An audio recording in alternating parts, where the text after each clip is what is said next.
ಪ್ರಾರ್ಥನೆ ಮಾಡಿದ ನಂತರ ಯಾದವ ಪ್ರಕಾಶರು ಶಿಷ್ಯರ ಸಮೇತರಾಗಿ ರಾಜಾಸ್ಥಾನಕ್ಕೆ ಹೊರಡುತ್ತಾರೆ. ರಾಜಾಸ್ಥಾನದ ಅಂತರ್ಗೃಹದಲ್ಲಿ ಅವಳ ಪುತ್ರಿ, ಅವಳಿಗೆ ಬ್ರಹ್ಮರಾಕ್ಷಸು ಬಡಿದಿರತ್ತೆ. ಅವಳು ಹಾ ಹೂ ಹೂ ಹಾ ಹಾ ಅಂತೆಲ್ಲ ಒದ್ದಾಡ್ತಾ ಇರ್ತಾಳೆ, ವಿಲಿ ವಿಲಿ ಒದ್ದಾಡ್ತಿರ್ತಾಳೆ. ಅವಳನ್ನು ನೋಡಿದ ತಕ್ಷಣ ಎಲ್ಲರಿಗೂ, ಶಿಷ್ಯರಿಗೆಲ್ಲ ಆಶ್ಚರ್ಯವಾಗತ್ತೆ. ಯಾದವ ಪ್ರಕಾಶರು ಒಂದು ಮಂಡಲವನ್ನು ಹಾಕಿ ಅದರಲ್ಲಿ ನಿಂಬೆಹಣ್ಣು ಇತ್ಯಾದಿ ಸಾಮಗ್ರಿಗಳನ್ನೆಲ್ಲ ಜೋಡಿಸಿ ಮಂತ್ರವಿದ್ಯೆಯ ಮೂಲಕ, ತಂತ್ರವಿದ್ಯೆಯ ಮೂಲಕ ಆ ಬ್ರಹ್ಮರಾಕ್ಷಸ ಬಳಿ ಮಾತಾಡೋದಕ್ಕೆ ಶುರು ಮಾಡ್ತಾರೆ ಯಾದವ ಪ್ರಕಾಶರು. ಹೋಯ್, ನೀನು ಬಂದಿರೋದು ಯಾರು ಎಂದು ಕೇಳುತ್ತಾರೆ ಯಾದವ ಪ್ರಕಾಶರು. ಆಗ ಆ ಬ್ರಹ್ಮರಾಕ್ಷಸು ಉತ್ತರ ಕೊಡತ್ತೆ, ನನ್ನ ವಿಷಯ ಆಗಿರಲಿ, ನೀನು ಯಾರು ಗೊತ್ತೇ, ನೀನು ಪೂರ್ವ ಜನ್ಮದಲ್ಲಿ ಏನಾಗಿದ್ದೆ ಗೊತ್ತೇ, ಇವಾಗ ಈ ಜನ್ಮದಲ್ಲಿ ಏನಾಗುತ್ತಿದ್ದೀಯೇ ಗೊತ್ತೇ, ಇದೆಲ್ಲವೂ ನನಗೆ ಗೊತ್ತು ಅಂತ ಬ್ರಹ್ಮರಾಕ್ಷಸು ಪ್ರತ್ಯುತ್ತರ ಕೊಡತ್ತೆ. ಆಗ ಯಾದವ ಪ್ರಕಾಶರಿಗೆ ಆಶ್ಚರ್ಯವಾಗತ್ತೆ. ನನ್ನ ಪೂರ್ವ ಜನ್ಮದ ವೃತ್ತಾಂತ ನಿನಗೆ ಹೇಗೆ ತಿಳಿಯಿತು, ಸರಿ ಹೇಳು ನೋಡೋಣ ಅಂತ ಹೇಳಿದಾಗ ಬ್ರಹ್ಮರಾಕ್ಷಸು ಹೇಳುತ್ತೆ, ನೀನು ಪೂರ್ವ ಜನ್ಮದಲ್ಲಿ ಮಧುರಾಂತಕವೆಂಬ ಕ್ಷೇತ್ರದಲ್ಲಿ ಒಂದು ಬಲ್ಲಿಯಾಗಿ ಹುಟ್ಟಿದ್ದೆ. ಆ ಮಧುರಾಂತ ಕ್ಷೇತ್ರದಲ್ಲಿ ಶ್ರೀರಾಮನ ಸನ್ನಿಧಾನವಿದೆ. ಆ ದೇವಸ್ಥಾನಕ್ಕೆ ಹಲವಾರು ಜನ ಭಕ್ತರು ಪರಮಾತ್ಮನ ದರ್ಶನ ಪಡ್ಕೊಳ್ಳೋದಕ್ಕೋಸ್ಕರ ಹೋಗ್ತಾರೆ. ಅಲ್ಲಿ ದೇವರ ದರ್ಶನ ಮಾಡಿದ ನಂತರ ಪ್ರಸಾದವನ್ನು ಸ್ವೀಕಾರ ಮಾಡಿದ ಮೇಲೆ ಆ ಉಚ್ಛಿಷ್ಟ ಪ್ರಸಾದವನ್ನು ಕೈ ತೊಳೆದು ಆ ಎಂಜಿಲು ಪ್ರಸಾದ ಏನಿರುತ್ತೆ ಅದನ್ನು ನೀನು ತಿಂದು ಈ ಜನ್ಮದಲ್ಲಿ ಬ್ರಾಹ್ಮಣನಾಗಿ ಹುಟ್ಟಿದ್ದೀಯೇ ಎಂದು ಆ ಬ್ರಹ್ಮರಾಕ್ಷಸು ಹೇಳುತ್ತೆ.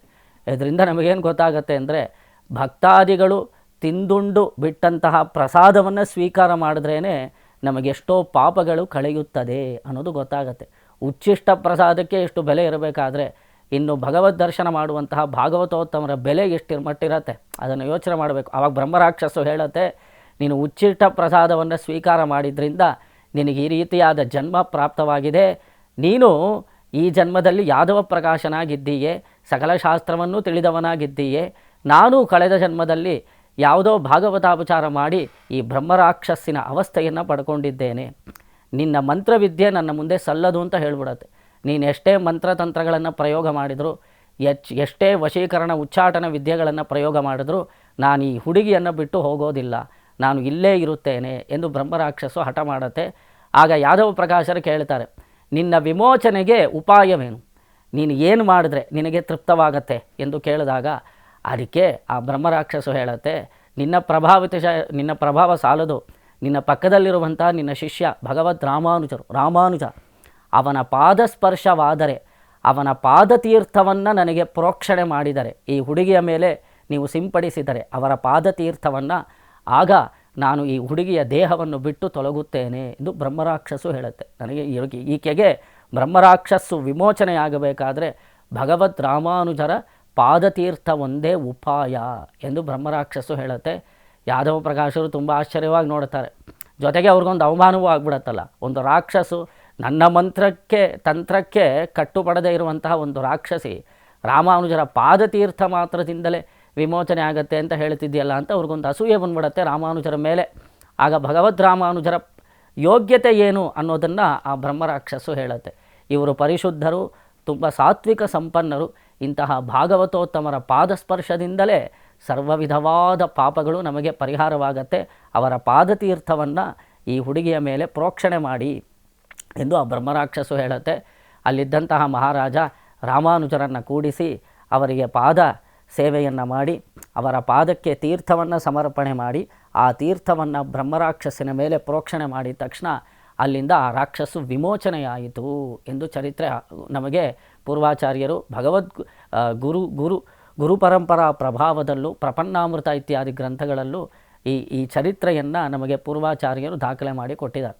ಈ ಚರಿತ್ರೆಯಿಂದ ನಾವು ತಿಳ್ಕೊಳ್ಳೋದೇನು ಅಂದರೆ, ಭಗವದ್ ರಾಮಾನುಜರ ಪ್ರಭಾವಾತಿಶಯ, ಬ್ರಹ್ಮರಾಕ್ಷಸನ್ನೇ ವಿಮೋಚನೆ ಮಾಡುವಷ್ಟು ಸತ್ವಸಂಪನ್ನರಾಗಿದ್ದರು ರಾಮಾನುಜರು.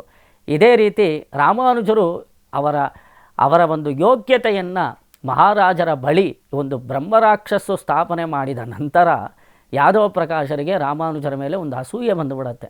ಅದು ಎಲ್ಲಿವರೆಗೂ ಹೋಗುತ್ತೆ ಅಂದರೆ, ರಾಮಾನುಜರನ್ನೇ ಕೊಂದು ಬಿಡಬೇಕು ಅನ್ನೋಷ್ಟು ಅಸೂಯೆ ಬೆಳೆದು ಬಿಡತ್ತೆ. ಆದರೆ ಯಾದವ ಪ್ರಕಾಶರ ತಾಯಿ ಈಕೆಗೆ ಒಂದೇ ಚಿಂತೆ, ತನ್ನ ಮಗನಾದ ಯಾದವ ಪ್ರಕಾಶ ಈ ರೀತಿ ಭಗವದ್ ರಾಮಾನುಜರ ಮೇಲೆ ವೈರತ್ವ ಸಾಧಿಸುವುದು ಉಚಿತವೇ? ಅವ್ರ ಹತ್ರ ಹೋಗಿ ವೈರತ್ವ ಸಾಧನೆ ಮಾಡೋದು ಅಷ್ಟು ಒಳ್ಳೆಯದು ಅಲ್ಲ, ಅಷ್ಟು ಉಚಿತವೂ ಅಲ್ಲ. ಹೇಗಾದರೂ ಮಾಡಿ ಇವರ ಮನಸ್ಸಿನಿಂದ ಆ ವೈರತ್ವ ಭಾವವನ್ನು ಹೋಗಲಾಡಿಸಬೇಕು ಎಂದು ಹೇಳಿ ಅಲ್ಲಿ ವರದರಾಜನ ಸನ್ನಿಧಾನದಲ್ಲಿ ನೇರವಾಗಿ ವರದರಾಜನ ಬಳಿ ಸಂಭಾಷಣೆ ಮಾಡ್ತಾ ಇದ್ದಂತಹ ಒಬ್ಬ ಮಹಾತ್ಮರು. ಅವರ ಹೆಸರು ತಿರುಕ್ಕಚ್ಚ ನಂಬಿ ಅಂತ ಹೇಳಿ. ಅವರು ಚಾಮರ ಕೈಂಕರ್ಯ ಮಾಡ್ತಾ ಇರ್ತಾರೆ ಸ್ವಾಮಿಗೆ. ನೇರವಾಗಿ ಪರಮಾತ್ಮನ ಹತ್ರ ಮಾತಾಡ್ತಾ ಇದ್ರಂತೆ. ಅವರ ಬಳಿ ಹೋಗಿ ಯಾದವ ಪ್ರಕಾಶರ ತಾಯಿ ವಿಜ್ಞಾಪನೆ ಮಾಡ್ಕೊಳ್ತಾಳೆ, ನನ್ನ ಮಗ ಪುತ್ರ ಅವನು ತುಂಬ ಭಾಗವತಾಪಚಾರ ಮಾಡ್ತಾ ಇದ್ದಾನೆ, ರಾಮಾನುಜರ ವಿಷಯದಲ್ಲಿ ತುಂಬ ಅಸೂಯೆ ಇದೆ, ಇವನ ಮನಃಪರಿವರ್ತನೆ ಹೇಗೆ, ನೀವು ವರದರಾಜನ ಬಳಿ ಹೋಗಿ ನನ್ನ ಪರವಾಗಿ ಪ್ರಾರ್ಥನೆ ಮಾಡಿ ಎಂದು ಕೇಳಿದಾಗ ತಿರುಕ್ಕಚ್ಚ ನಂಬಿಗಳು ವರದರಾಜ ಸ್ವಾಮಿಗೆ ಒಂದು ಸಮಯದಲ್ಲಿ ಅವನು ಡೋಲಾರೋಹಣ ಅಂದರೆ ಉಯ್ಯಾಲೆ ಸೇವೆಯಲ್ಲಿ ಸ್ವಾಮಿ ವರದರಾಜನು ವಿಜಯ ಮಾಡಿದ್ದಾಗ ಅಲ್ಲಿ ಅರ್ಚಕರು ಅರ್ಘ್ಯ ಪಾದ್ಯ ಆಚಮನಾದಿ ಉಪಚಾರಗಳನ್ನು ಸ್ವಾಮಿಗೆ ಮಾಡ್ತಾ ಇರಬೇಕಾದ್ರೆ ತಿರುಕ್ಕಚ್ಚ ನಂಬಿಗಳು ಚಾಮರ ಸೇವೆಯನ್ನು ಮಾಡ್ತಾ ಇರ್ತಾರೆ.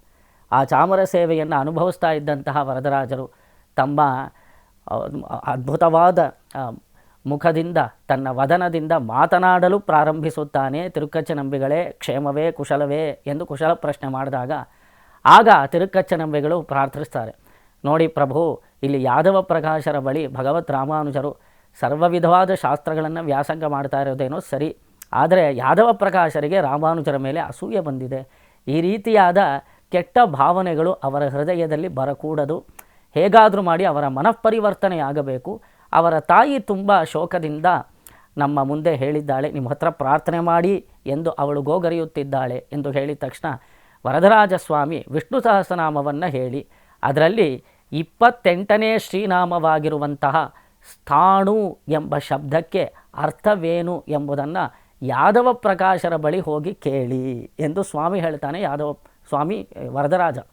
ಈ ವರದರಾಜನ ಮಾತನ್ನು ಆಲಿಸಿದಂತಹ ತಿರುಕ್ಕಚ್ಚ ನಂಬಿಗಳು ಯಾದವ ಪ್ರಕಾಶರ ಬಳಿ ಹೋಗಿ ವಿಷ್ಣು ಸಹಸ್ರನಾಮದಲ್ಲಿ ಬರುವಂತಹ 28ನೇ ನಾಮ ಸ್ಥಾಣು ಶಬ್ದಕ್ಕೆ ಅರ್ಥವೇನು ಎಂದು ಕೇಳಿದಾಗ ಯಾದವ ಪ್ರಕಾಶರಿಗೆ ಸಕಲ ವ್ಯಾಕರಣಗಳು ಗೊತ್ತಿರುತ್ತೆ. ನೋಡಿ, ಅದರ ವ್ಯುತ್ಪತ್ತಿ ಏನು, ಶಿಕ್ಷಾಶಾಸ್ತ್ರ, ಸಕಲ ಶಾಸ್ತ್ರ ಸಂಪನ್ನರವರು.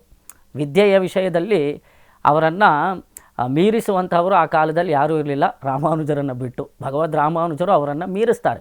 ಅದು ಮುಂದೆ ವೃತ್ತಾಂತಗಳಲ್ಲಿ ನಮಗೆ ಗೊತ್ತಾಗತ್ತೆ. ಈ ವೃತ್ತಾಂತದಲ್ಲಿ ಸ್ಥಾಣು ಎಂಬ ಶಬ್ದಕ್ಕೆ ಅರ್ಥವನ್ನು ಹೇಳಬೇಕಾದ್ರೆ ಯಾದವ ಪ್ರಕಾಶರು ಹೇಳ್ತಾರೆ, ಭಗವಂತ ಸ್ಥಾಣು. ಸ್ಥಾಣು ಅಂದರೆ ಏನು? ಅಚಲವಾಗಿರುವವನು ಅಂತ ಅರ್ಥ. ದೃಢವಾಗಿರುವವನು ಸ್ಥಾಣು.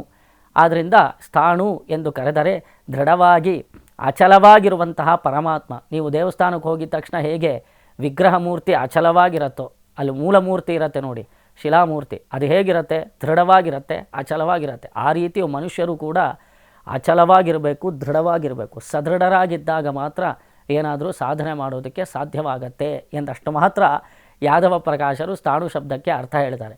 ಮುಂದೆ ರಾಮಾನುಜರ ಬಳಿ ಯಾದವ ಪ್ರಕಾಶರ ಮುಂದೆ ತಿರುಕ್ಕಚ್ಚ ನಂಬಿಗಳು ಅದೇ ಶಬ್ದಕ್ಕೆ ಅರ್ಥವೇನು ಅಂತ ಕೇಳ್ತಾರೆ. ಸ್ಥಾಣು ಶಬ್ದಕ್ಕೆ ರಾಮಾನುಜರ ವ್ಯಾಖ್ಯಾನ ಅದ್ಭುತವಾಗಿರುತ್ತೆ. ಅಲ್ಲಿರೋರಿಗೆಲ್ಲ ತುಂಬ ಆಶ್ಚರ್ಯವಾಗುತ್ತೆ. ರಾಮಾನುಜರು ಹೇಳೋದಕ್ಕೆ ಪ್ರಾರಂಭ ಮಾಡ್ತಾರೆ. ಬರೀ ಕಲ್ಲಿನಂತೆ ಅಥವಾ ಅಚಲವಾಗಿರುವುದೋ ದೃಢವಾಗಿರುವುದು ಅಷ್ಟೇ ಅರ್ಥ ಈ ಸ್ಥಾಣು ಶಬ್ದಕ್ಕೆ ಮಾತ್ರವಲ್ಲ.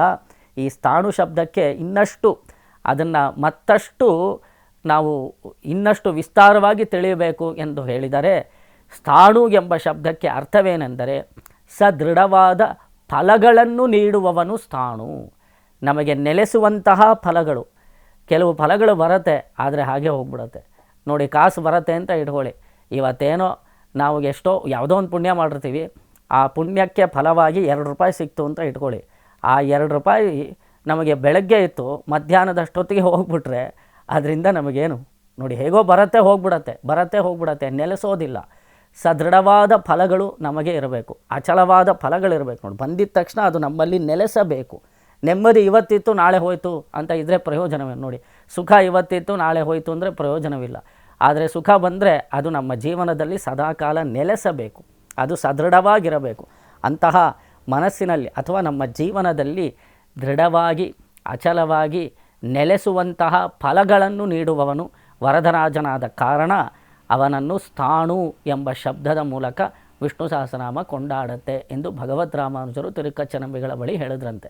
ಇದರಲ್ಲಿ ನಮಗೇನು ಗೊತ್ತಾಗತ್ತೆ ಅಂದರೆ, ಆಗ ನೋಡಿ ರಾಮಾನುಜರು ಈ ರೀತಿ ಉತ್ತರ ಕೊಟ್ಟರು. ಆಗ ತಿರುಕ್ಕಚ್ಚ ನಂಬಿಗಳು ಯಾದವ ಪ್ರಕಾಶರ ಮುಖ ನೋಡ್ತಾರೆ. ಇದರ ಅರ್ಥ ಏನು ಅಂದರೆ, ಯಾದವ ಪ್ರಕಾಶರು ಕಳೆದ ಜನ್ಮದಲ್ಲಿ ಹಲ್ಲಿಯಾಗಿ ಹುಟ್ಟಿದ್ರು ನೋಡಿ. ಅವರು ಭಾಗವತರ ಉಚ್ಚಿಷ್ಟ ಪ್ರಸಾದವನ್ನು ಸ್ವೀಕಾರ ಮಾಡಿ ಈ ಜನ್ಮ ಬ್ರಾಹ್ಮಣ ಜನ್ಮ ಅವರಿಗೆ ಪ್ರಾಪ್ತವಾಗಿದೆ. ನೋಡಿ, ಅವರು ಮಾಡಿದ್ದು ಸಣ್ಣ ಒಂದು ಕರ್ಮ.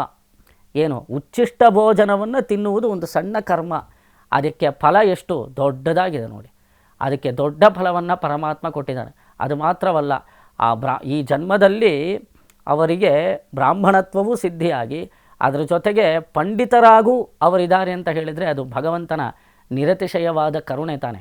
ಅವನ ಫಲ ನೀವು ಒಂದನ್ನು ಪ್ರಾರ್ಥನೆ ಮಾಡಿದ್ರೆ ಅವನು 4 ಕೊಡ್ತಾನೆ ಅನ್ನೋದಕ್ಕೆ ಉದಾಹರಣೆಯೇ ಯಾದವ ಪ್ರಕಾಶರ ಚರಿತ್ರೆಯಲ್ಲಿ ನಾವು ನೋಡ್ಬೋದು. ಹೋದ ಜನ್ಮದಲ್ಲಿ ಹಲ್ಲಿಯಾಗಿದ್ದವರು ಈ ಜನ್ಮದಲ್ಲಿ ಬ್ರಾಹ್ಮಣರಾಗಿ ಹುಟ್ಟಿದ್ದಾರೆ ಅಂತ ಹೇಳಿದರೆ ಅದು ಭಗವಂತನ ಕರುಣೆ ಅಲ್ಲದೆ ಮತ್ತಿನ್ನೇನು. ಆದ್ದರಿಂದಲೇ ನಾವು ಯಾವುದಾದ್ರೂ ಒಂದು ನಮಗೆ ಗೊತ್ತಿಲ್ಲದೆ ಯಾವುದಾದ್ರೂ ಒಂದು ಕರ್ಮ ಮಾಡಿದರು ಸತ್ಕರ್ಮಕ್ಕೆ, ಅದಕ್ಕೆ ಅತಿಶಯವಾದ, ತುಂಬ ಹೇರಳವಾದ, ನಾವು ಊಹೆಗೂ ನಿಲುಕದ, ಕಲ್ಪನಾತೀತವಾದ, ವಾಚಾಮಗೋಚರವಾದ ಫಲಗಳನ್ನು ಪರಮಾತ್ಮ ನೀಡುವವನಾದ ಕಾರಣ ಅವನನ್ನು ಸ್ಥಾಣು ಎಂದು ಕರೆಯುತ್ತಾರೆ. ಈ ರೀತಿ ವರಗಳನ್ನು ದಯಪಾಲಿಸುವ ಸ್ವಾಮಿ ವರದರಾಜ ಸ್ವಾಮಿ.